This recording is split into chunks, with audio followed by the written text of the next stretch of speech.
참 신실하시고 좋으신 하나님, 우리에게 영원한 생명을 주시고 우리에게 성령 하나님을 보내주시고 우리 함께 하시며 주님, 이 땅의 것, 썩어질 것들의 마음을 다 뺏기고 사는 것이 아니라 주님의 아름다움을 보며 진리의 길을 걷게 하신 주님을 찬양합니다. 하나님, 우리의 심령의 눈을 더 열어주시옵소서. 하나님의 아름다움을 보고 주님의 그 사랑에 감격해서 성령님을 의지해서 믿음으로 승리하는 자의 삶을 살게 하여 주시옵소서. 오늘도 주님을 더 알기를 원합니다. 주님을 온전히 따르기를 원합니다. 우리 가운데 갈망함과 겸손함을 계속해서 부어주셔서 은혜 가운데 늘 주님과 동행할 수 있도록 함께하여 주시옵소서. 주님을 의지합니다. 예수님의 이름으로 기도합니다. 아멘. 마태복음 주의 설교 17번째 시간인데요. 마태복음 16장 말씀을 오늘 보려고 합니다. 지난 시간에 마태복음 15장 말씀을 살펴보았어요. 예수님에 대한 소문과 그로 인한 갈등과 논쟁이 이스라엘 전체로 퍼져나갔습니다. 그래서 어떤 일이 있었어요? 예루살렘에서 바리새인과 서기관들, 조사단을 파견했습니다. 그들이 예수님께 나와서 뭐라고 했습니까? 장로의 유전을 들이대면서 제자들이 손을 씻지 않고 음식 먹는 것을 비난했어요. 예수님께서 뭐라고 말씀하세요? 대답하지 않으시고 더 중요한 것들을 말씀하세요. 때로 우리가 중요하게 생각하는 것들에 대해서 주님의 빛이 비춰질 때 그게 별거 아니라는 걸 알게 될 때가 있습니다. 주님 뭐라고 말씀하세요? 장로의 유전으로 너희들이 하는 일은 뭔지 아느냐? 그것 아무것도 아니다. 너희들은 장로의 유전을 가지고 하나님을 모르기 때문에 하나님의 계명을 어기고 있다. 그렇게 지적하세요. 그래서 제자들한테 뭐라고 말씀하십니까? 그들이 이스라엘의 가장 종교 지도자들이었어요. 하나님 말씀을 잘 알고 가르치는 사람이었습니다. 근데 주님의 견해는 다른 거예요. 주님이 그들을 향해서 그들은 소경된 인도자다. 자기도 보지 못한다. 그리고 남들도 그 어둠 가운데 함께 멸망시키는 그런 일을 하고 있다. 그리고 저들은 문의는 종교 지도자들이요, 리더들이었지만 실제는 내게 속한 자들이 아니다. 하나님 아버지께서 심은 자들이 아니다. 그래서 뽑힐 것이다. 주님의 평가가 중요합니다. 그리고 나서 예수님께서 이스라엘이 점점 거절하다 어디로 가셨어요? 이방인 지역으로 가십니다. 가나안 여인이 믿음으로 간청할 때 거기에 응답하세요. 또 유대인들에게 행했던 것처럼 그 당시에는 상상할 수 없었던 일인데 유대인이셨던 예수님이 겉으로 보기에는 이방인들이 병든 자들을 데려오니까 다 고쳐주세요. 그리고 칠병이어의 기적, 나는 너희를 공급하는 진짜 메시아다. 그것을 보여주시는 것들, 그것들을 오병이어 기적을 유대인들이 행했던 것처럼 칠병이어의 기적을 이방 지역에서 그대로 행하십니다. 차별이 없는 거예요. 하나님의 계획이 있었어요. 이스라엘 통해서 열방이 복받게 하는 하나님의 계획이 있었습니다. 그렇지만 유대인들이 그걸 어기자 어떻게 했습니까? 예수님 하나님의 본심들을 보여주세요. 나는 유대인이라고 이방인이라고 차별하는 사람이 아니다. 차별하는 하나님이 아니다. 하나님의 뜻은 믿음으로 내 앞에 바르게 나오는 모든 사람을 백성 삼고 구원하는 것이다. 그렇게 말씀하세요. 마태복음 15장 봤던 게 뭐냐면 메시아 왕국이 예수님을 통해서 점점 이방 나라로 향하는 거예요. 이방인들에게도 임하고 있는 거예요. 이방인들은 우리들도 하나님 나라의 백성이 될 수 있는 거예요. 우리들한테는 엄청난 복음이었습니다. 자, 이제 이 16장으로 넘어가서 예수님과 유대인들의 갈등이 계속돼요. 그리고 제자들에게 그 가운데서 예수님께서 예수님의 마음을 어떻게 나누시는지 저희가 보기를 원합니다. 먼저 1절부터 4절인데요. 여러분과 제가 천천히 함께 읽겠습니다. 시작. 바리새인과 사두개인들이 와서 예수를 시험하여 하늘로부터 오는 표적 보이기를 청하니 예수께서 대답하여 이르시되 너희가 저녁에 하늘이 붉으면 날이 죽겠다 하고 아침에 하늘이 붉고 우리면 오늘은 날이 굳겠다 하나니 너희가 날씨는 분별할 줄 알면서 시대의 표적은 분별할 수 없느냐. 악하고 음란한 세대가 표적을 구하나 요나의 표적밖에는 보여줄 표적이 없느니라 하시고 그들을 떠나 가시니라. 제목을 저는 표적을 요구하는 바리새인과 사두개인 그렇게 정했습니다. 좀 전에 제가 15장을 정리해드렸어요. 근데 15장에 보니까 바리새인들과 서기관들이 예루살렘으로부터 와서 예수님을 조사하잖아요. 조사하러 왔어요. 근데 이제는 더한 일이 일어나요. 바리새인과 사두개인들이 함께 예수님께 나와서 하늘로부터, 여기 하늘이란 뜻은 유대인들에게 하나님이란 뜻입니다. 완곡한 표현이라고 그랬어요. 하나님으로부터 오는 표적 보이기를 청합니다. 근데 1절에 원래 헬라어 원어를 보면 바리새인들 사두개인전, 바리새인들과 사두개인들 이렇게 표현되잖아요. 근데 그 앞에 각각 보통 때는 정관사라고 그러잖아요. 정관사, 관사라고 그러잖아요. 영어로 하면 더도 붙고 그렇게 붙어요. 더 바리새인 그리고 더 사두개인. 예를 들어서 쉽게 그렇게 해야지 이게 맞는 건데 어떻게 붙냐면 하나밖에 없어요. 관사가 하나가 있고 뭐 어려운 문법을 설명하는 게 아니라 쉽게 이해하세요? 하나가 있고 두 개 바리새인 사두개인이 그냥 붙어 있어요. 뭘 의미하는 거예요? 마음이 꿍짝이 맞은 거예요. 예수님을 박해하기 위해서 악의 세력들이 뭉친 거예요. 하나님이 기뻐하지 않는 세력들이 뭉친 거예요. 여러분 우리가 아는 것처럼 바리새인들과 사두개인들은 절대로 뭉칠 수 없는 상극 같은 존재였습니다. 사두개인들이 어떤 존재예요?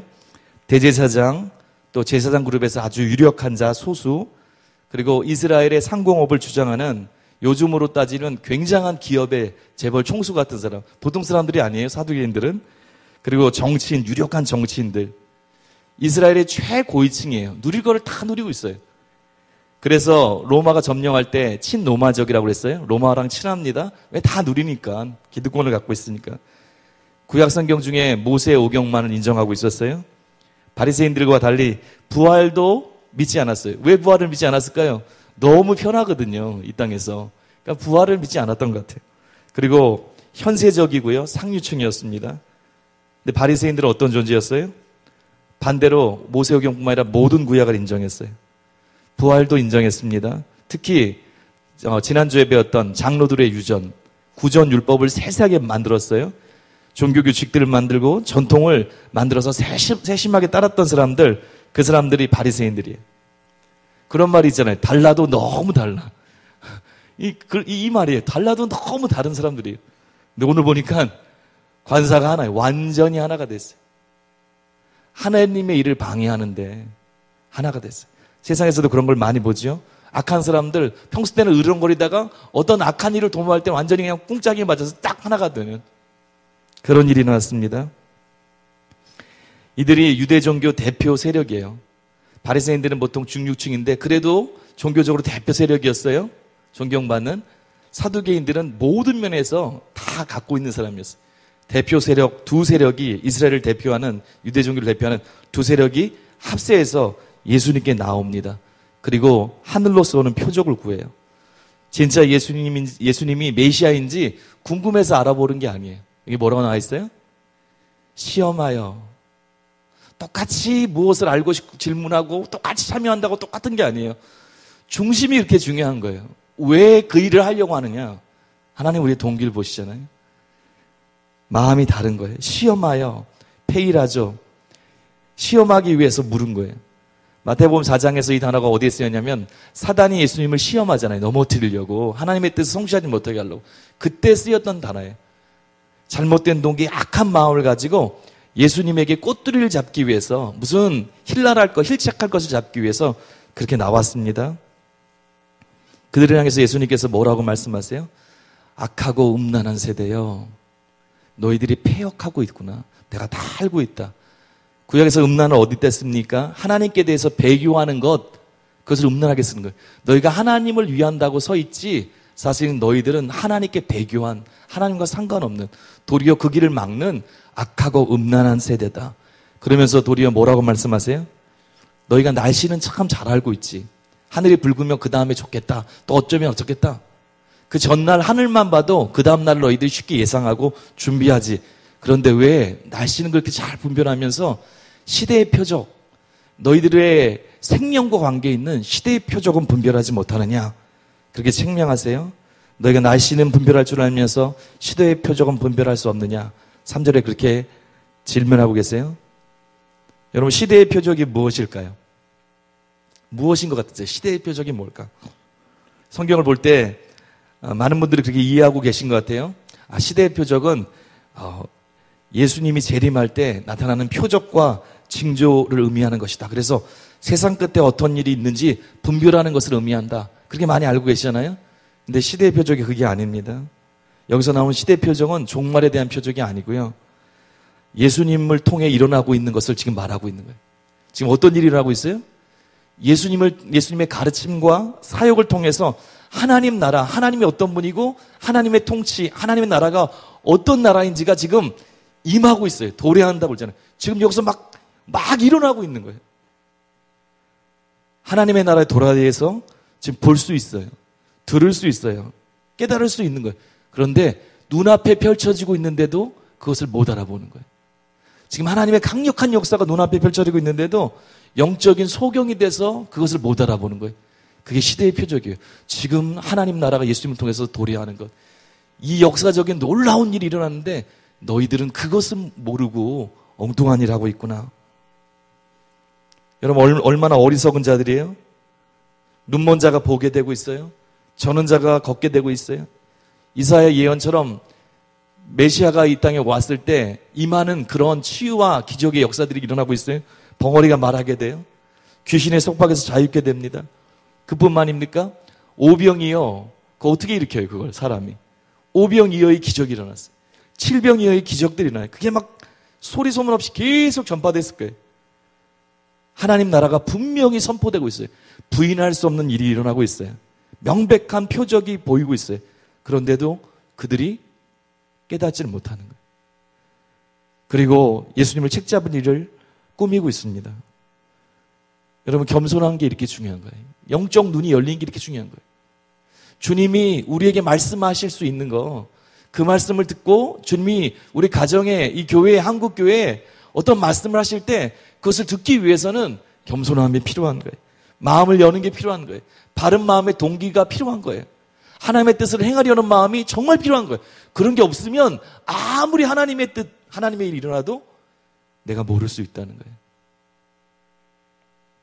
이들을 향해서 마가복음 12장, 마태복음 12장 39절에 말씀하셨던 것처럼 요나의 표적, 요나가 뱃속에 3일 동안 있다가 나왔던 것처럼 예수님 죽음과 부활만이 진정한 표적이 될 것이라고 말씀하시고 떠나세요. 물론 그들이 예수님의 말씀을 이해 못했을 거예요. 요나의 표적이 뭐야 도대체? 무슨 소리를 하는 거야? 못 알아들었을 거예요. 이 대화를 통해서 마태가 보여주는 것들이 있어요. 그게 뭐냐면 전에는 바리새인과 서기관이었어요. 중앙에서 온. 이제는 진짜 더 큰 세력이 오는 거예요. 바리새인과 사두개인. 정말 이스라엘을 대표하는 두 세력이 하나가 돼서 예수님을 배척하고 거절합니다. 어떤 일이 있는 거예요? 이스라엘 전체가 한마디로 예수님을 배척하고 거절하는 거예요.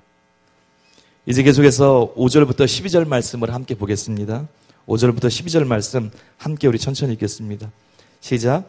제자들이 건너편으로 갈새 떡 가져가기를 잊었더니 예수께서 이르시되 삼가 바리새인과 사두개인의 누룩을 주의하라 하시니 제자들이 서로 논의하여 이르되 우리가 떡을 가져오지 아니하였도다 하거늘 예수께서 아시고 이르시되 믿음이 작은 자들아 어찌 떡이 없으므로 서로 논의하느냐 너희가 아직도 깨닫지 못하느냐 떡 5개로 5,000명을 먹이고 주운 것이 몇 바구니며 떡 7개로 4,000명을 먹이고 주운 것이 몇 광줄이었는지를 기억하지 못하느냐 어찌 내 말한 것이 떡의 권함이 아닌 줄을 깨닫지 못하느냐 오직 바리새인과 사두개인의 누룩을 주의하라 하시니 그제서야 제자들이 떡의 누룩이 아니요 바리새인과 사두개인의 교훈을 삼가라고 말씀하신 줄을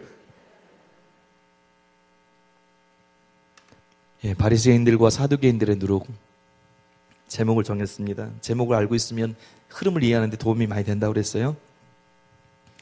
예수님께서 바리새인과 사두개인들을 피해서 건너편으로 떠나셨다고 그랬어요. 아마 배를 타고 이동했을 것입니다. 그런데 저기 상상해 보면 바다 위 어느 지점을 지나고 있을 때 갑자기 제자들 등에 웅성거리기 시작했어요. 큰일 났어. 그 떡 놓고 왔어 우리가. 웅성거리기 시작했어요. 잊어버린 걸 깨달은 거예요. 이때 제자들의 생각을 아시고 예수님께서 6절에 이렇게 말씀하셨어요. 예수께서 이르시되 삼가 바리새인과 사두개인의 누룩을 주의하라 하시니 예수님이 이 말씀하셨어요. 그럼 좀 알아들어야 되잖아요. 근데 정신이 딴 데 팔려 있어요. 떡 가져오지 않은 것 때문에 지금 마음이 다 뺏겨서 예수님이 말씀하신 것들을 이해하지 못합니다. 뭐라고 생각했을 것 같아요?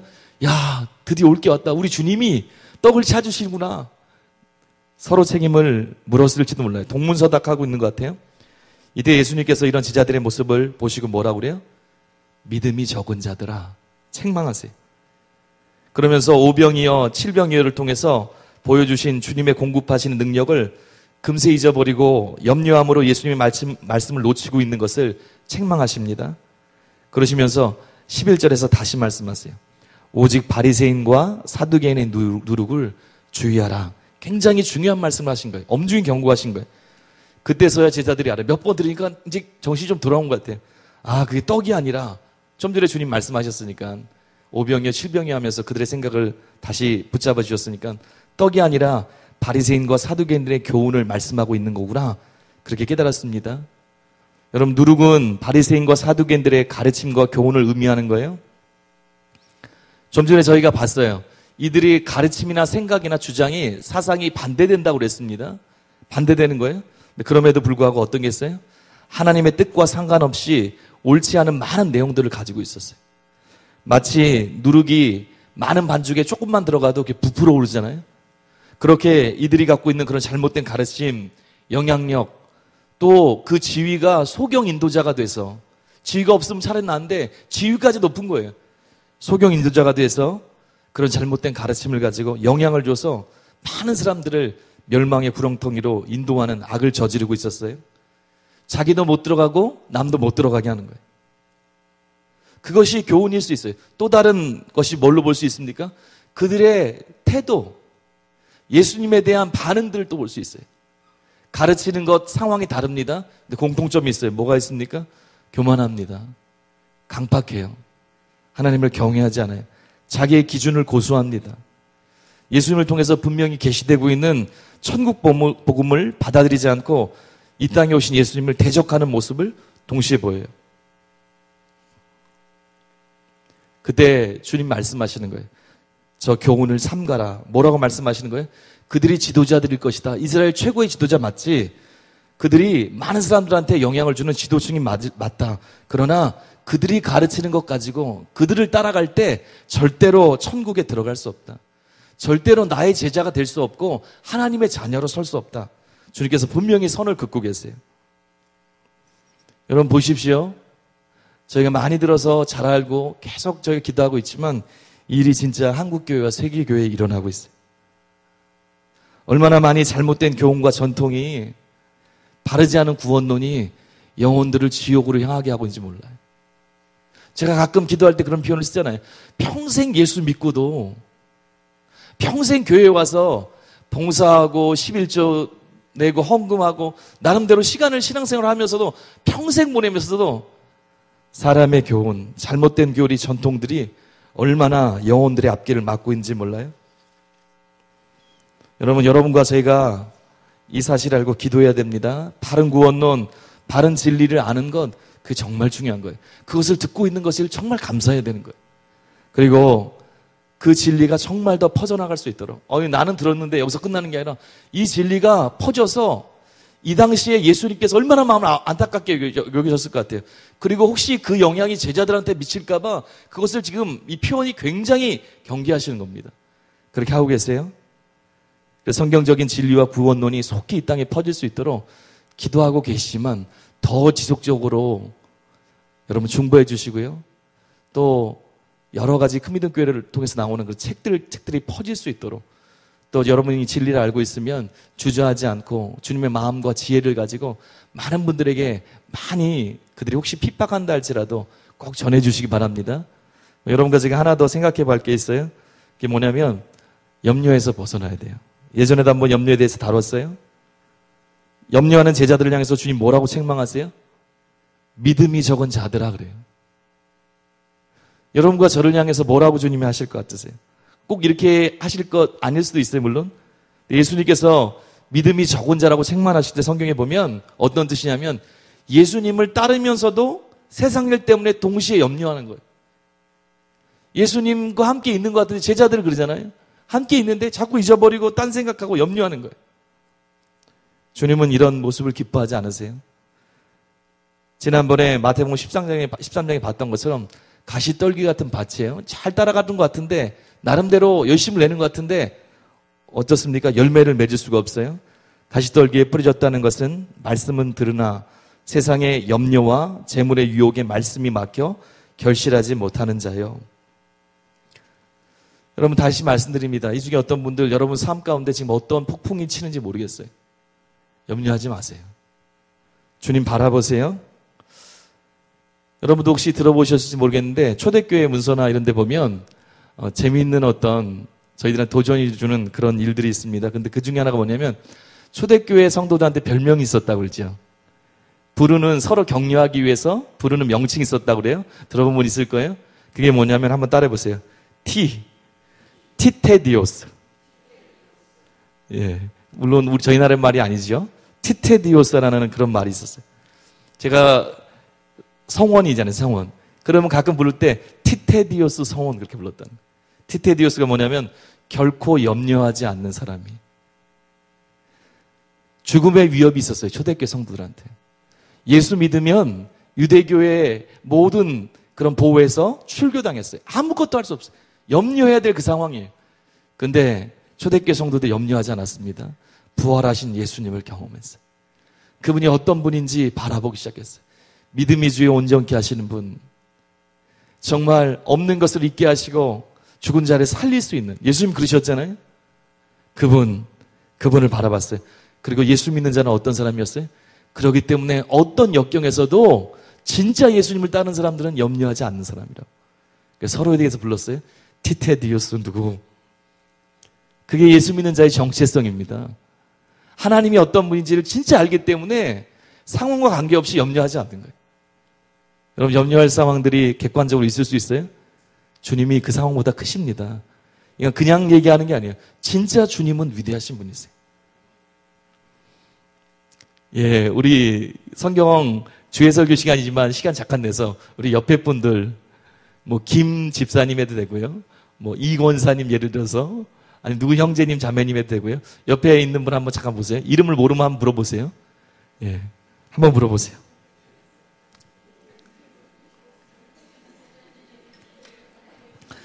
자, 이제 한번 해보는 겁니다. 예. 자, 이렇게 각 지교회에서도 한번 하면 좋을 것 같아요. 예를 들어서 김 집사님은 티테디오스 김 집사님 그렇게 불러주세요.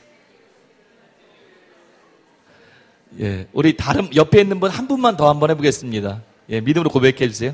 예, 티테디오스 이권사님 예를 들어서.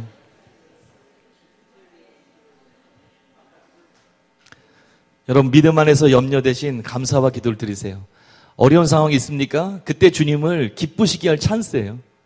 백부장이 믿음을 드렸을 때 이방인 백부장이, 또 가나안 여인이 믿음을 통해서 예수님을 놀래게 해드렸던 것처럼 우리의 상황이 어렵습니까?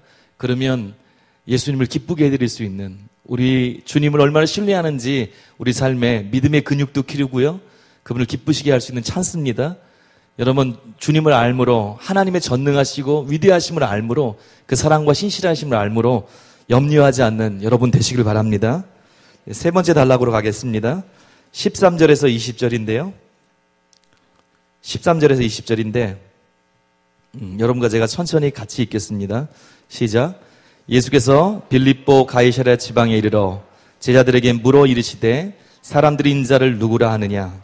이르되 더러는 세례 요한, 더러는 엘리야, 어떤 이는 예레미야나 선지자 중에 하나라 하나이다. 이르시되 너희는 나를 누구라 하느냐? 시몬 베드로가 대답하여 이르되 주는 그리스도시요 살아계신 하나님의 아들이시니이다. 예수께서 대답하여 이르시되 바요나 시몬아, 내가 복이 있도다. 이를 내게 알게 하니는 혈육이 아니요 하늘에 계신 내 아버지시니라. 또 내가 내게 이르노니 너는 베드로라. 내가 이 반석 위에 내 교회를 세우리니 음부의 권세가 이기지 못하리라. 내가 천국 열쇠를 내게 주리니 내가 땅에서 무엇인지 매면 하늘에서도 매일 것이요 내가 땅에서 무엇인지 풀면 하늘에서도 풀리리라 하시고, 이에 제자들에게 경고하사 자기가 그리스도인 것을 아무에게도 이르지 말라 하시니라. 아멘. 예, 베드로의 신앙 고백이라고 제가 정했습니다. 아주 유명한 내용이죠. 여러분 잘 아실 거예요. 예수님께서 제자들을 이끌고 베세다에서 북쪽으로 약 40km 정도 떨어진, 40km 떨어진 갈릴리 바다 북쪽 해안의 아름다운 장소인 가이사랴 빌립보로 옮기셨어요. 아주 중요한 것을 제자들에게 질문하고 또 중요한 말씀을 나누기 위해서 예수님께서 의도적으로 조용한 곳으로 옮긴 것입니다. 이 도시는 헤롯 대제의 아들 헤롯 빌립이, 헤롯 안티파스는 따로 있잖아요, 저쪽에 갈릴리. 근데 헤롯 빌립이 분봉왕으로 다스리는 이방인들이 주로 살던 우상숭배 지역이었어요. 그 주민들이 바알을 섬겼습니다. 또 헬라 문화에 영향을 받는 사람들은 살림의 신인 판이라는 신이 있어요. 그 판이라는 신의 신전을 여러 개 짓고 섬기는 그런 이방 숭배로 유명한 지역 중에 하나가 가이사랴 빌립보였어요. 근데 13절에 보니까 유대인들이 반대를 피해서 조용히 이곳에 온 예수님께서 제자들에게 묻습니다. 사람들이 나를 누구라고 하느냐? 제자들이 뭐라고 대답해요? 더러는 세례 요한, 더러는 엘리야, 더러는 예레미야. 사람들은 예수님을 선지자로 인식하고 있습니다. 그럴싸한 대답 같지만 정답은 아니에요. 이것을 들은 후에 예수님께서 제자들에게 물으세요. 여러분과 저에게 묻듯이 그러면 너희는 나를 누구로 아느냐? 너희 생각에 나는 누구냐? 이때 우리가 알듯이 베드로가 정말 유명한 고백, 놀라운 고백을, 신앙 고백을 합니다. 그게 무엇입니까? 우리 16절 한번 같이 읽어볼까요? 16절 시작. 시몬 베드로가 대답하여 이르되 주는 그리스도시요 살아계신 하나님의 아들이시니이다. 이것이 하나님 아버지의 계시로부터 온 예수님에 대한 가장 온전한 대답이었습니다. 그렇지요. 예수님께서 막 기뻐하세요. 뭐라고 그랬어요? 예수님은 그리스도십니다. 그런 거예요. 여러분 그리스도 아시죠? 헬라어예요. 크리스토스의 음역입니다. 헬라어 크리스토스예요. 히브리어로 뭐죠? 그리스도가? 메시아예요. 메시아. 무슨 뜻입니까? 기름 부음 받은 자예요. 구약에서는 세 종류의 사람이 기름 부음 받죠. 왕과 선지자와 제사장이었어요. 근데 지금 예수님이 그리스도 기름 부음 받은 분이라는 거예요. 어떤 뜻입니까?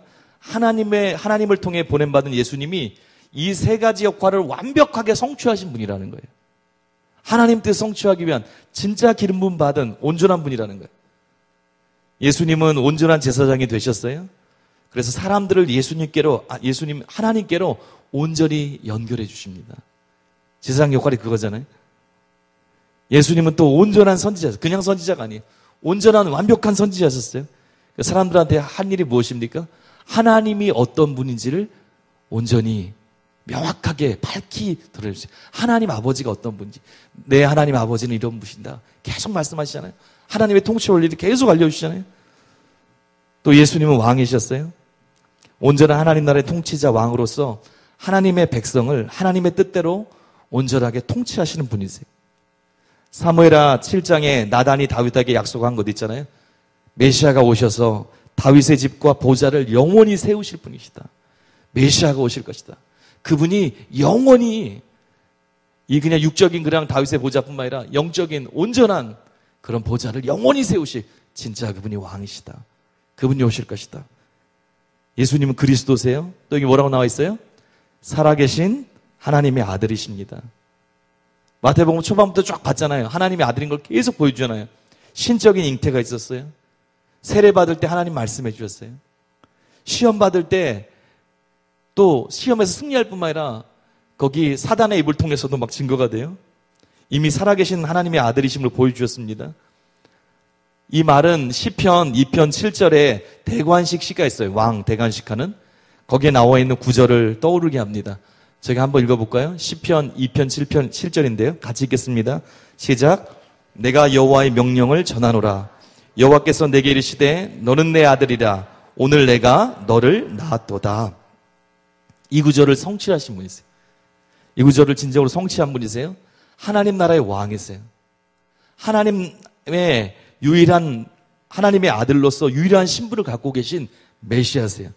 메시아시고 하나님의 독생자, 하나님의 아들. 하나님의 아들이니까 어떤 존재일까요? 신이시겠죠, 신. 예수님은 그리스도시고 하나님의 아들이십니다. 하나님의 독생자, 신이시고 왕이신 그분이세요. 17절에서 예수님은 베드로의 이 고백을 들으시고 기뻐하셨어요. 그래서 바요나 시몬아 내가 복되도다. 이를 내게 알게 할 이는 혈육이 아니요 하늘에 계신 내 아버지로다. 네 지식이 아니다. 사람이 가르쳐준 것이 아니다. 그것은 하나님께서 계시해 주셔서 네가 그렇게 고백할 수 있었던 것이다. 비밀을 알 수 있었다. 그렇게 말씀해 주세요. 여러분 계시가 없이는 비밀을 알 수 없습니다. 계시하면 알레르기에 걸려있는 사람들 있죠. 여러분은 안 그러시잖아요. 근데 계시는 정말 중요합니다. 담임 목사님께서 계시의 중요성 또 그것을 오해하고 잘못 영적으로 성경적으로 진리를 몰라서 무식해서 공격하는 사람들을 향해서 책을 쓴 게 있어요. 계시라는 책이잖아요. 조금만 읽어드릴게요. 만약 계시가 없다면 구원은 물론 영적인 성장도 불가능합니다. 기독교는 단지 지적인 종교가 아닙니다. 계시의 종교입니다. 먼저 신앙생활의 절대적인 근간이 되는 성경이 계시로 주어진 것이기 때문에 계시의 종교입니다. 또한 지혜와 계시의 영이신 성령님이 지금도 계시하고 계시고 그 계시를 통해 구원이 이루어지고 신앙이 성장하기 때문에 계시의 종교입니다. 여러분, 계시를 잘 받는 사람이 되어야 됩니다. 계시가 중요해요. 구원이 무엇이에요? 요한복음 17장 3절에 있는 것처럼 영생은 곧 유일하신 참 하나님과 그가 보내신 자 예수 그리스도를 아는 것이라고 그랬어요. 실제로 경험해서 심령으로 아는 거예요. 여러분 잘 아시잖아요. 그런데 예수님과 하나님을 알기 위해서 성경에서 뭐라고 말씀하세요? 그냥 알 수 있습니까? 공부하면 알 수 있어요? 그냥 내가 조금 묵상하면 알 수 있어요? 그게 그렇게 아는 게 아니에요. 그게 영생인데 마태복음 11장 27절 이미 우리가 공부했지만 한 번 더 같이 읽겠습니다. 시작. 내 아버지께서 모든 것을 내게 주셨으니 아버지 외에는 아들을 아는 자가 없고 아들과 또 아들의 소원대로 계시를 받은 자 외에는 아버지를 아는 자가 계시를 받는 자 외에는 아버지를 아는 자가 없어요. 아버지 외에는 아들을 아는 자가 없고 또 아들과 아들의 소원대로 계시를 받는 자 외에는 아버지를 아는 자가 없어요. 계시가 얼마나 중요해요. 구원이 없는 거예요.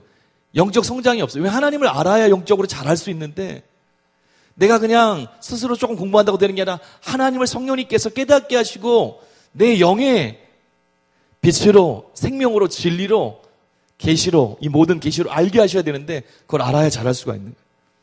여러분과 제가 중요한 게 무엇입니까? 또 말씀드려요. 겸손한 마음을 갖는 거예요.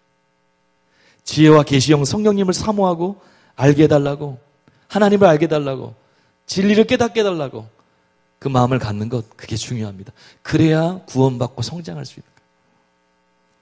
예수님은 베드로를 칭찬하신 후에 18, 19절에서 계속해서 말씀하십니다. 우리 18, 19절 중요한 말씀이기 때문에 한번 다시 읽겠습니다. 시작. 또 내가 내게 이르노니 너는 베드로라. 내가 이 반석 위에 내 교회를 세우리니 음부의 권세가 이기지 못하리라. 내가 천국 열쇠를 내게 주리니 내가 땅에서 무엇인지 매면 하늘에서도 매일 것이요 내가 땅에서 무엇인지 풀면 하늘에서도 풀리리라 하시고 18절에 보면 너는 베드로라 하면서 뭐라고 했어요? 내가 이 반석 위에 여러분 베드로라는 뜻 아시죠? 페트로스예요. 그리고 이 반석 위에 교회를 세운다고 했습니다. 우리가 알듯이 들어봤듯이 카톨릭에서 이 구절을 근거로 굉장히 중요한 구절을 생각해요. 그래서 카톨릭의 수장이 누굽니까 지금? 실제적으로? 교황이라고 그러잖아요. 카톨릭 정치. 뭐 하나님 섬긴다고 물론 제대로 믿는 분들도 많이 있지만 그 정치 제도에서 교황이 수장이에요. 이 구절을 근거로 교황의 수장권을 주장합니다. 왜냐하면 예수님께서 베드로 위에 교회를 세우시고 19절에 천국 열쇠를 주셨어요. 베드로가 교회의 초석으로 권위를 가진 거예요. 일대 교황 베드로인 거예요. 그러니까 그 이후로 베드로의 그걸 연결받는 교황들이 수장권, 다스리는 그 최고의 그 머리가 되는 우두머리가 되는 그 권위 있다는 거예요. 그래서 그것을 이 구절을 통해서 정당합니다. 이것은 베드로가 아무리 예수님의 수제라고 해도 예수님의 교회의 초석이 되어 그 위에 교회가 세워진다는 것은 지나친 견해예요. 왜 그러냐면 조금만 생각해도 알 수 있어요. 지금 엄청난 하나님 아버지의 은혜로 엄청난 신앙 고백을 했습니다. 칭찬받고 이런 선언을 들을 정도로. 근데 조금의 어떤 일이 있어요? 우리가 아직 안 읽었지만 22절에 20절 이후에 21절부터 예수님께서 내가 이제 순환을 받을 것이다. 내가 죽임을 당할 것이다. 그 첫 예언을 하십니다. 조금 후에 저희가 간단히 보겠습니다. 조금 후에는 그런 예언을 하세요. 그때 갑자기 베드로가 좀 전까지는 기가 막힌 하나님의 은혜 가운데 예수님에 대한 신앙 고백을 했던 베드로가 뭐라고 그래요? 주여 그럴 수 없습니다. 절대로 그럴 수 없습니다. 아주 용기 있게 예수님 자기 혼자 다 사랑하는 것처럼 좋은 마음일 수도 있어요. 그렇게 얘기합니다. 23절에서 예수님께서 뭐라고 하냐면 사단아 내 뒤로 물러가라. 너는 나를 넘어지게 하는 자로다. 내가 하나님의 일을 생각하지 아니하고 도리어 사람의 일을 생각하는 거다. 예수님이 베드로에게 사단아 그래요. 가장 큰 욕이죠, 사실. 에이, 뭐 어떤 녀석, 이게 아니고 사단아 그러는 거예요. 그러면서 내 뒤로 물러가라. 썩 꺼져라. 언제 그러셨어요? 사단이 마태복음 4장에서 예수님 시험하잖아요. 시험을 다 통과하셔서 예수님이요. 그리고 나서 뭐라고 그래요? 사단아, 떠나가라고 그러잖아요. 그것처럼 똑같이 떠나가라고 그런 거예요. 가장 가까운 수제자인데요. 엄청난 소리를 들었습니다. 책망을 들었어요. 이런 베드로 위에 예수님의 교회를 세울 수 있을까요? 힘든 거예요. 또한 고린도전서 3장 10절에서 11절에 보면 바울의 고백이 있습니다. 한번 여러분과 제가 읽겠습니다. 10절 11절 시작. 내게 주신 하나님의 은혜를 따라 내가 지혜로운 건축자와 같이 터를 닦아두매 다른 이가 그 위에 세우나 그러나 각각 어떻게 그 위에 세울까를 조심할지니라. 이 닦아둔 것 외에 능히 다른 터를 닦아줄 자가 없으니 이 터는 곧 예수 그리스도라. 에베소서 2장 20절 사도들과 선지자들의 터 위에 주님이 주신 말씀 입은 자라 그리스도 예수께서 친히 모퉁이 돌이 되셨느니라. 예, 뭐 쭉 나와요. 이 말씀들을 이렇게 볼 때요. 분명 베드로가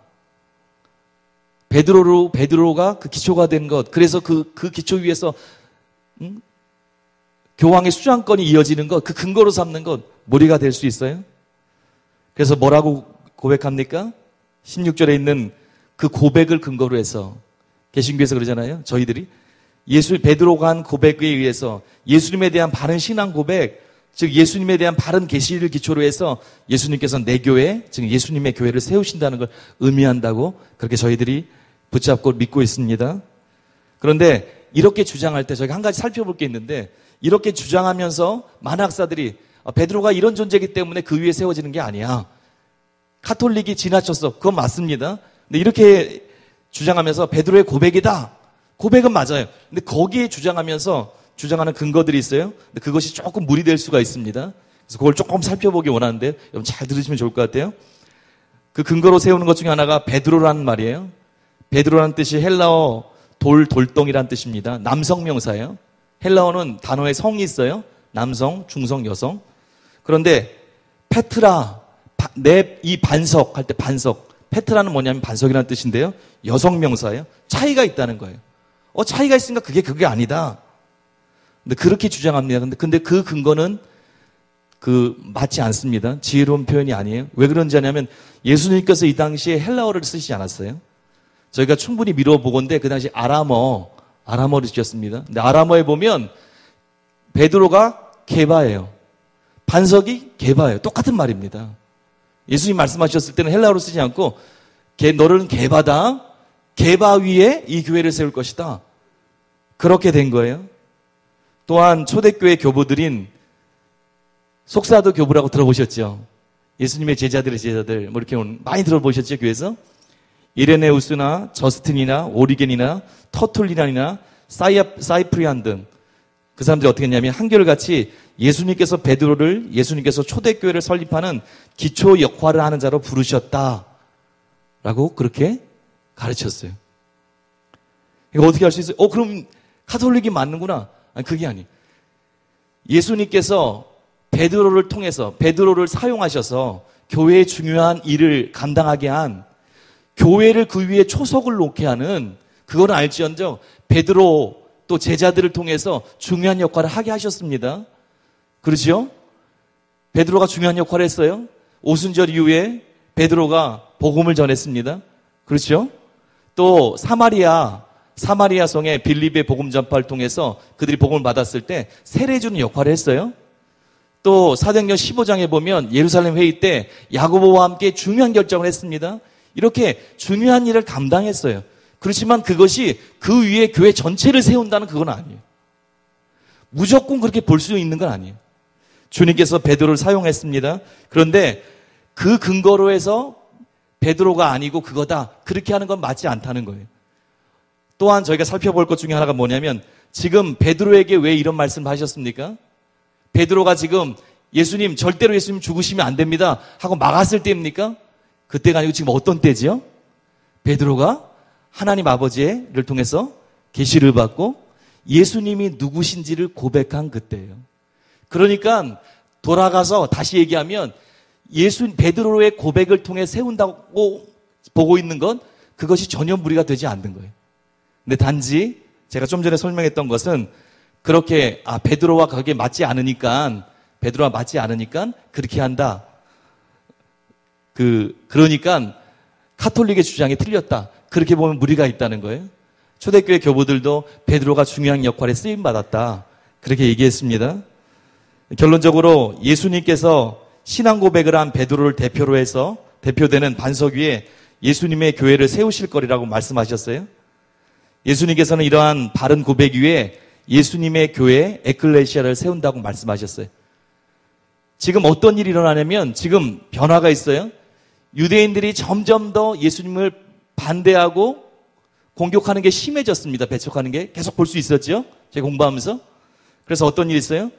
주님께서 드디어 하늘나라의 백성, 구약에서는 에클레시아가 카알이라는 뜻이었어요. 회중 공동체였어요. 이스라엘 백성들이 하나님의 백성으로 회중이었습니다. 그런데 그런 의미였는데 이제 어떻게 됩니까? 주님께서 베드로의 이 고백을 들으시고 그 고백을 중심으로 한 그 신앙 공동체에 예수님을 하나님의 아들 그리고 그리스도로 고백하는 그 공동체에 새로운 하나님 나라의 백성, 참 이스라엘 그리고 참 제자된 공동체를 세우겠다고 말씀하시는 거예요. 이제 기준이 뭐가 됐습니까? 혈연이 아닌 거예요. 그들이 갖고 있는 전통이 아닙니다. 예수님을 어떻게 인식하는가? 바른 믿음을 갖고 있는 사람들, 그 사람들을 향해서 예수님께서 그동안 계속 반응하셨던 것처럼 이제는 예수님을 그리스도시요 하나님의 아들로 고백하는 그들을 통해서 유대인도 상관없고 이방인도 상관없고 그 고백을 하는 그 모든 사람들 위에 그 신앙 고백 위에 예수님께서 교회를 세우신다는 거예요. 새로운 공동체를 세우신다고 그렇게 말씀하신 것입니다. 그리고 나서 이렇게 세운 새로운 공동체 교회가 세워질 때 그 교회는 음부의 권세, 즉 죽음의 권세가 꺾지 못하는 영원히 소멸되지 않는 하나님의 백성으로 승리하게 될 거라고 말씀하셨어요. 여러분 교회가 지금 타락한 교회들이 많이 있고 어지러워요. 근데 담임 목사님께서 많이 말씀하시잖아요. 우주적인 교회, 이런 개교회 말고 예수님을 머리로 한 교회는 어떤 일이 있습니까? 사단이 이길 수가 없는 거예요. 음부의 권세, 이게 사망의 권세라는 뜻입니다. 죽음의 권세가 이길 수가 없는 거예요. 여러분 예수님의 교회가 승리합니다. 우리가 예수님을 머리로 하고 갈 때 그분 앞에 바른 신앙 고백을 하고 주님을 의지하고 성령 안에서 나아갈 때 예수님을 머리로 한 교회가 지금도 승리했고 이미 승리했고 계속해서 승리할 줄 믿습니다. 그리고 19절에서 천국 연세를 주신다고 하면서 이렇게 말씀하십니다. 내가 땅에서 무엇인지 매면 하늘에서도 매일 것이요 내가 땅에서 무엇인지 풀면 하늘에서도 풀리리라. 천국 열쇠를 주시는데 열쇠가 무엇인 거예요? 열고 푸는 도구예요. 그리고 여기 뭐라고 나왔어요? 내가 땅에서 무엇인지 매면 매고 푸는 것을 나와 있어요. 이것이 당시 랍비들의 표현이었습니다. 맨다, 푼다 그것이요. 우리가 그냥 뭐 이렇게 매듭 풀고 그런 뜻이 아니에요. 그런 용어입니다. 푸는 게 무엇이에요? 랍비들한테 허용하는 거예요. 매는 게 무엇입니까? 반대로 허용하지 않는 거예요. 베드로를 비롯해서 제자들이 하나님 나라를 집으로 비유해 볼 때 지금 뭐라고 주님께서 보시는 거냐면 그 집을 마치 베드로와 그 제자들이 하나님 나라를 집으로 볼 때 그 집을 돌보는 집사 아시죠? 돌보는 사람? 집사로 볼 수 있는 거예요.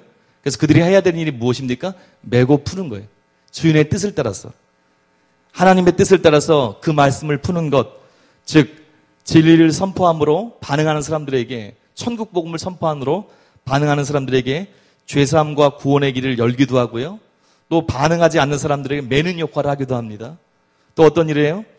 사도행전 10장과 15장에 있는 것처럼 교회에 중요한 일이 있을 때 성령을 쫓아, 성령과 우리는 그렇게 고백하잖아요. 성령을 쫓아 하나님의 뜻을 이루어가는 일에 지도자로서 바른 결정을 함으로 그 역할을 감당합니다.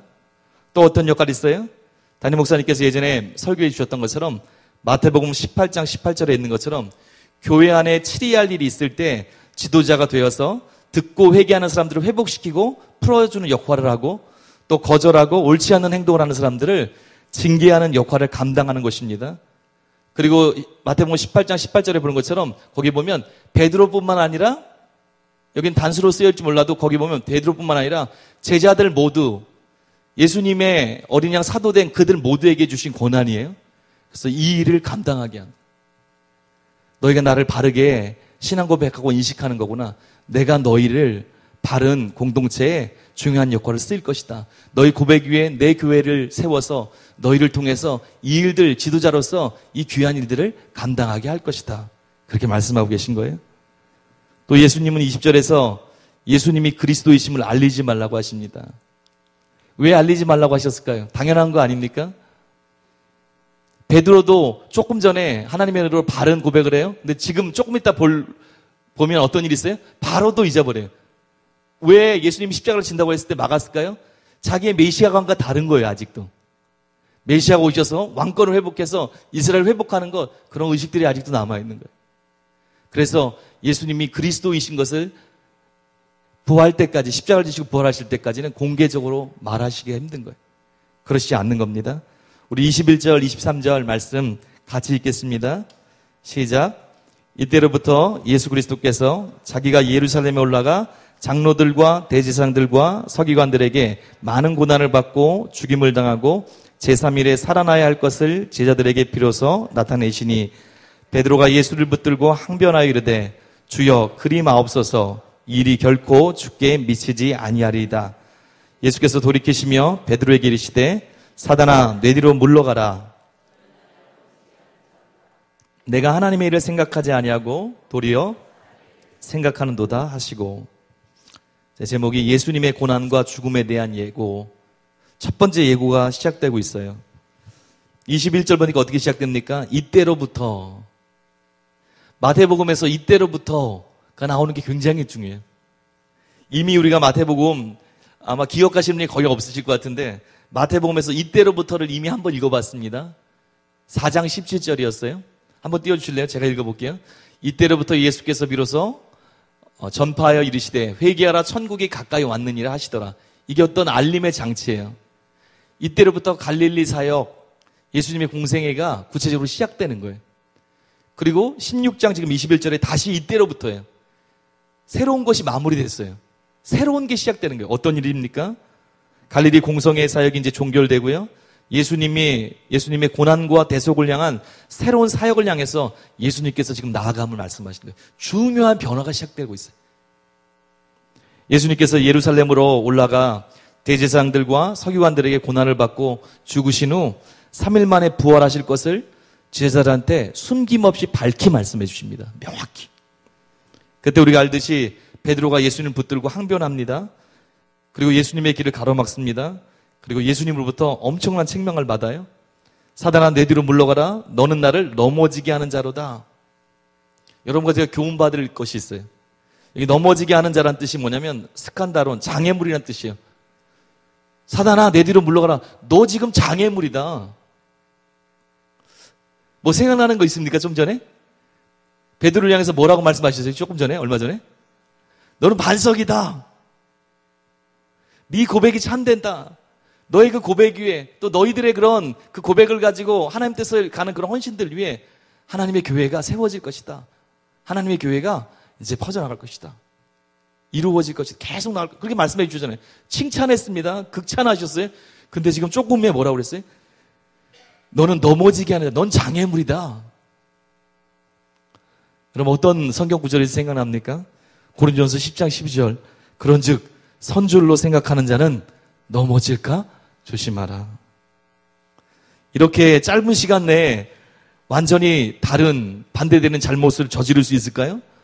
저지를 수 있습니다. 여러분과 저에게도 이 일이 일어날 수 있어요? 그 이유가 뭐라고 나와 있어요? 하나님의 일을 생각하지 아니하고 도리어 사람의 일을 생각하는도다. 우리가 하나님을 의지하는 데서 자기 중심적으로 바뀔 때 어떤 일이 있어요? 눈이 가려야지. 우리가 하나님의 일을 생각하면서 하나님을 의지하고 성령님을 의지하다가 내가 마음이 굳어지고 교만해지고 내 중심적으로 생각이 확 바뀔 때 이런 잘못을 범할 수가 있어요. 그래서 하나님을 의지하고 하나님의 뜻을 쫓아 사는 것이 정말 중요합니다. 여러분과 제가 한번 생각해 볼 게 또 있어요. 그게 뭐냐면 하나님의 일을 한다고, 심지어 예를 들어 저 같은 경우는 목회를 열심히 한다고 그게 다가 아닐 수 있어요. 하나님의 뜻, 하나님의 마음을 알고 성령을 쫓아 행해야 되는 거예요. 내 마음대로 다 하는 것 때로 어떤 일이 있습니까? 어떤 목회자가 자기 마음대로 그냥 자기 생각대로 열심히 그냥 막 해요. 근데 그게 때로 어떻게 될 수도 있다고요? 심지어는 하나님의 나라에 장애물도 될 수가 있는 거예요. 그래서 중요한 게 무엇입니까? 여러분 열심히 봉사하지 말라는 게 아니에요. 여러분 하나님의 뜻을 쫓기 위해서 진리를 알기 원하고 겸손히 좀 짜르가는 그런 마음을 갖고 계신 분들이잖아요. 근데 우리의 때로 마음 상태가 그럴 수 있다는 거예요. 그래서 주님 앞에 겸손하고 성령님을 의지하고 자기중심성, 이기심을 버리고 주님을 따르는 것, 그게 하나님과 보조를 맞춰서 동행하는 비결입니다. 그래서 우리가 이렇게 연약할 수 있다는 걸 알고 주님을 의지해서 계속 나아가시길 바랍니다. 이제 마지막 부분 나와 있는데요. 예수님께서 이렇게 본인의 순한 십자가를 지실 그 일들을 첫 번째로 명확하게 말씀하신 후에 계속해서 제자들에게 말씀하세요. 뭘 말씀하시냐면 제자도에 대해서 말씀하십니다. 마지막 부분 23절에서 28절까지의 말씀입니다. 24절에서 28절입니다. 시작. 이에 예수께서 제자들에게 이르시되 누구든지 나를 따라오려거든 자기를 부인하고 자기 십자가를 지고 나를 따를 것이니라. 누구든지 제 목숨을 구원하고자 하면 잃을 것이요 누구든지 나를 위하여 제 목숨을 잃으면 찾으리라. 사람이 만일 온 천하를 얻고도 제 목숨을 잃으면 무엇이 유익하리요? 사람이 무엇을 주고 제 목숨과 바꾸겠느냐? 인자가 아버지의 영광으로 그 천사들과 함께 오리니 그때에 각 사람이 행한 대로 갚으리라. 진실로 너희에게 이르노니 여기 서 있는 사람 중에 죽기 전에 인자가 그 왕권을 가지고 오는 것을 볼 자들도 있느니라. 예수님 말씀하세요. 제자들이 누구인지 이제 말씀해 주세요. 중요한 것, 예수님의 앞으로의 핵심적인 사역의 방향성을 말씀하신 후에 제자들한테 그럼 제자들은 어떻게 살아야 될지 말씀하십니다. 그것이 무엇이에요? 여기 나오잖아요. 자기 부인과 자기 십자가를 지고 따르는 거예요. 제자들은 누구든지 자기를 부인하는 자예요. 권리를 포기하는 자예요. 왜 그렇습니까? 누가 주인이세요? 예수님이 주인이세요. 제자는 권리를 포기한 사람이에요. 자기 십자가를 지는 거예요. 이 순종의 삶입니다. 목숨까지 내려놓는 순종이에요. 로마 형벌 중에 십자가형이 있죠. 근데 특별한 게 있어요. 그게 뭐냐면 죄수가 자기 질 십자가를 지고 가잖아요. 그렇죠? 여러분 아시죠? 자기 십자가를 지고 가게 해요. 그게 어떤 형벌의 한 과정일 수 있어요. 근데 그 의미가 뭐냐면 로마 당국의 권위에 순종한다는 뜻이에요. 자기에게 지어준 십자가를 지고 간다는 게 거기에 그 권위에 순종한다는 뜻이에요. 권력에 대한 복종을 의미를 담고 있다고 그럽니다. 주님 말씀하세요. 제자는 누구든지 자기를 부인하는 자들이다. 권리를 주님을 위해서 내려놓은 사람이다. 그리고 주님께 절대적으로 복종하는 사람이다. 어느 순간까지요? 목숨을 잃을 수 있는 그 순간까지. 내 주인은 예수님이십니다. 그렇게 고백하는 거예요. 끝까지 예수님께 순종하고 복종하는 자라는 거예요. 목숨 걸고 주님을 쫓아야 된다는 겁니다. 예수님을 따르는 자가 제자라는 거예요. 이제 예수님의 백성, 새로운 회중인 교회의 멤버, 천국 백성이 된 사람들은 앞서 가신 예수님의 길을 따라서 고난을 감당할 수 있는 사람이 되어야 한다는 거예요. 그게 예수 믿는 자라는 거예요. 왜냐하면 자기를 부인해야 하나님의 나라가 이루어지는 거예요. 내가 왕이 아니어야 하나님의 통치가 이루어지는 거예요. 자기 부인 십자가를 지는 것과 하나님의 나라 백성 되는 것은 완전히 연관되어 있는 거예요. 그게 진짜 하나님 나라 백성으로 사는 길이에요. 다른 길이 없어요. 누구든지예요. 하나님 나라의 속성은 예수님께서 왕이 되는 나라라고 말씀드렸어요. 그래서 저희가 배운 듯이 예수 믿는 사람, 따라 보세요. 예수 믿는 모든 사람들은 제자이고 제자들은 예수님이 걸어가신 그 길을 자기 부인과 십자가를 지고 걷는 자들이다. 신앙 좋은 사람만 이렇게 따라가는 게 아니라고 그랬어요. 예수 믿는 사람들은 모두 제자예요. 그리고 제자인 사람들은 예수님이 걸어가신 그 길을 자기 부인과 십자가를 지고 걸어가는 사람이에요. 주님께서 25절부터 27절까지 해서 이것이 생명을 얻는, 영원한 생명을 얻는 어리석은 것이 아니다. 이게 하늘의 길이다. 생명을 얻는 것이다. 그리고 20절에 있는 것처럼 주님께서 영광으로, 아버지 영광으로 천사들과 함께 올 때가 있을 때, 그때 각 사람이 행한 대로 갚을 것이다. 너희가 행위대로 심판받을 때가 있을 것이다. 이것이 너희가 갈아야 될 가장 지혜롭고 바른 길이다 라고 말씀해 주셨어요. 그러면서 마지막 28절에 주님께서 말씀을 정리하면서 28절 마지막 볼 텐데요. 28절에 이렇게 말씀하셨습니다. 우리 같이 보겠습니다. 시작. 진실로 너희에게 이르노니 여기 서 있는 사람 중에 죽기 전에 인자가 그 왕권을 가지고 오는 것을 볼 자들도 있느니라. 그럼 마태복음 10장에서 비슷한 말씀이 있었어요. 제사 파송하기 전에, 이스라엘 고을 끝까지 이르기 전에 인자가 오리라 그랬잖아요. 그때 이 부분을 이미 설명했습니다. 너희에게는 여기 서 있는 사람 중에 죽기 전에 인자가 그 왕권을 가지고 오는 것을 볼 자도 있느니라. 예수님의 재림을 나타내는 게 아니라고 그랬어요. 예수님의 재림을 나타냈으면 제자들이 지금 다 죽었잖아요. 아무도 못 보고 예수님 재림하는 걸 못 보고 죽었거든요. 근데 그것을 얘기하는 게 아니라고 그랬습니다. 이걸 알려면 다니엘서 7장을 알아야 됩니다. 우리 9절 한번 띄워주실래요? 13, 14절인데요. 다니엘서 7장에 있는 내용입니다. 시작.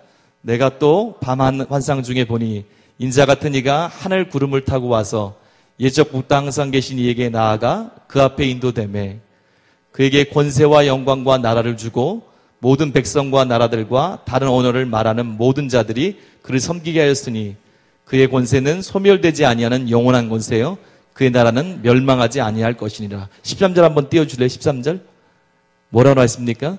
환상 중에 보니까 인자 같은 이가 하늘 구름을 타고 와서 예적부터 항상 계신 이에게 나아가 그 앞에 인도되매. 구름 타는 분은 하나님이세요. 성경에서 구름 타시는 분은 예수님 하나님이십니다. 시적 존재입니다.